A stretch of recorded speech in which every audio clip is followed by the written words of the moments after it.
ahora mismo saludamos a Roger Celi, coordinador del Observatorio Legislativo. Y es que la Asamblea Nacional se fue de vacaciones por segunda vez en el año, es lo que correspondía, dejando varios temas pendientes como las reformas al proyecto de seguridad ciudadana y la posesión del superintendente de bancos en medio de pugnas y conflictos internos entre las bancadas. Y entonces, con todos estos pendientes y todo lo que han hecho durante el año, ¿cómo se evalúa la gestión de la Asamblea Nacional? Roger, buenos días. Muy buenos días, Hernán. Para mí es un gusto estar con usted en esta mañana y muchas gracias por la invitación. Muy gentil, bienvenido. Bueno, como todos conocen, la Asamblea Nacional, entre comillas, se fue de vacaciones. No obstante, es importante señalar que legalmente así lo debía hacer. La Asamblea Nacional debe cumplir 2 recesos legislativos al año. Y también es importante decir que puede sesionar de manera extraordinaria si es que algún tema urgente, importante, considerado políticamente relevante, es necesario que sea retomado, ¿no? Hay esa posibilidad. Ahora bien, pues en este año la Asamblea Nacional, para situarnos de alguna manera en este trabajo legislativo que es grande, el Poder Legislativo es una de las funciones que más produce, digamos, en materia de normativa, en materia de control político y de política pública. Y en ese sentido, la palabra que yo usaría para evaluar en este año la Asamblea Nacional es que ha tenido un funcionamiento de producción legislativa normal. ¿Por qué razón? Porque si revisamos las cifras comparadas con anteriores periodos legislativos y con otros años, la Asamblea Nacional en promedio aprueba 15 leyes al año. Es un número que siempre se repite y que pues en algunos meses la Asamblea Nacional aprieta el acelerador y aprueba un mayor número de leyes y en otros meses pues se estanca, pero finalmente al año se aprueban 15 normativas. En materia de presentación de proyectos de ley, de igual forma se repite la tendencia. Anualmente los legisladores presentan al menos 300 proyectos de ley. Y ahí es donde tenemos que poner un poco la atención, porque quizá no se están presentando proyectos de ley de fondo, sino que tal vez intentan cambiar nada más cuestiones de forma, un punto, una coma.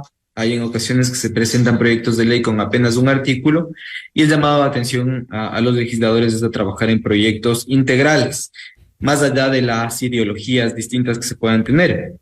Y es algo que ha sucedido, y lo vimos, por ejemplo, con el proyecto de ley de transformación digital presentado por el presidente Guillermo Lasso, en donde hubo varios consensos. Se presentó un anteproyecto incluso para que haya mayor viabilidad en el proceso legislativo, y esa es la idea, que haya inteligencia colectiva en las normas y que éstas se puedan aprobar sin mayor contratiempo y que sean beneficiosas para la ciudadanía, por supuesto.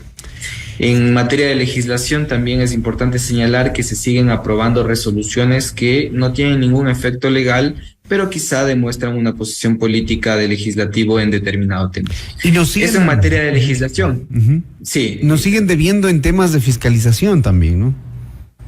Sí, en temas de fiscalización, pues desafortunadamente este periodo legislativo no ha sido, utilizaría la palabra, no tan efectivo. Se han presentado un gran número de pedidos de juicio político, 18 en total, y 3 autoridades han sido censuradas y destituidas, y apenas una autoridad censurada. Recordemos que Pablo Celi no pudo ser destituido porque ya había abandonado el cargo al momento de su juicio político. ¿Qué pasó con los otros? Pues los procesos o han sido archivados en el Pleno de la Asamblea Nacional, o por ejemplo, lo que vimos en los últimos días y que es preocupante para la institución parlamentaria, en donde su decisión política ha sido deslegitimada por un juez, el juez Lindau, y pues no ha surgido efecto la destitución a los consejeros del Consejo de Participación Ciudadana y Control Social, ¿no? Estamos más allá de la gestión de la Asamblea Nacional, que como le digo, estimado Hernán, y a quienes nos escuchan, es normal, es una gestión promedio de lo que ha venido sucediendo en los últimos años. La independencia y la autonomía de la Asamblea Nacional es lo que debería preocuparnos en los últimos meses, puesto que es por lo menos increíble ver cómo hay una interferencia de funciones bastante clara y que está afectando al sistema democrático, al sistema de pesos y contrapesos, ¿no?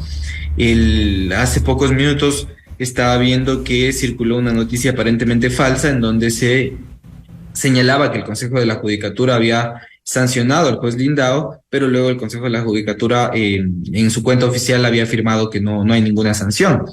Y en ese sentido, pues, vemos que desafortunadamente la Asamblea Nacional se enfrenta a un grave problema en cuanto a su institución, ¿no? Y a las decisiones que pueda tomar.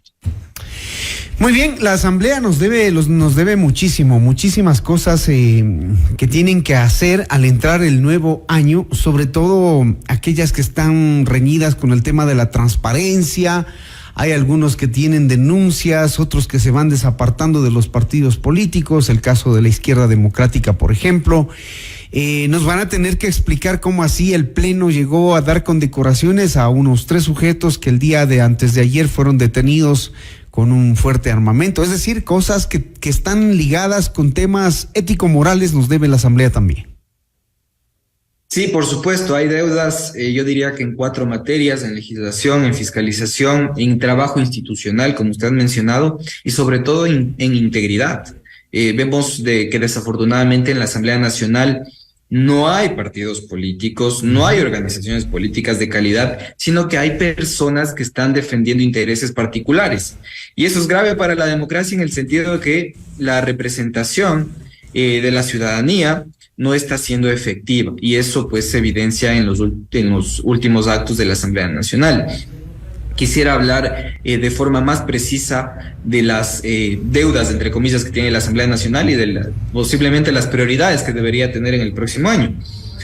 Tenemos 52 proyectos de ley con informe para segundo debate que esperan nada más la voluntad política del presidente de la legislatura y el consenso en las bancadas para poder aprobarlos. Por ejemplo, reformas del COIP sobre el delito de tenencia y porte de armas, reformas en materia de pensiones vitalicias. Hernán, usted recordará que la tan sonada lucha contra la corrupción, en donde se buscaba retirar esta pensión vitalicia a presidentes y ex vicepresidentes que han sido sentenciados por casos de corrupción, reformas a la ley de minería tan importante.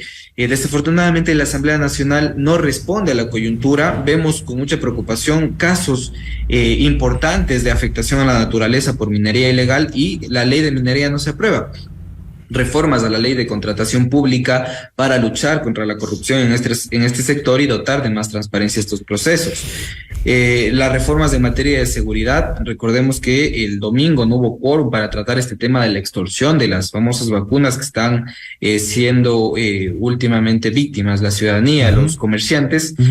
Y esto es más preocupante, Hernán. Hay al menos 3 proyectos de ley que ya llevan varios años en la Asamblea Nacional y que son importantes para el país y que no se discuten. Por ejemplo, el proyecto de ley de fijación de límites territoriales internos de la República del Ecuador, tan importante para mejorar la gestión de los gobiernos autónomos descentralizados. El Código de la Niñez de Hernán, que va discutiéndose desde 2014, que se creó incluso una comisión de la niñez para que se tramiten de forma más expedita estas reformas, y aún no tenemos Código de la Niñez. ¿Y el último? El Código de la Salud, recordará usted, Hernán, que recibió objeción total en septiembre del 2020, y qué responsabilidad de la Asamblea Nacional retomarlo para decidir si es que lo envía al registro oficial o definitivamente lo archiva. Esperemos entonces,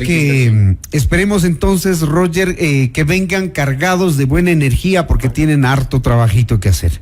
Quiero agradecerle a usted, coordinador del Observatorio Legislativo, Roger Celi, quien nos ha hecho una evaluación del trabajo de la Asamblea durante este año. Muchísimas gracias, Roger. Buen día. Gracias, Hernán, y felices fiestas. Un abrazo. Igualmente, felices fiestas. 6:58.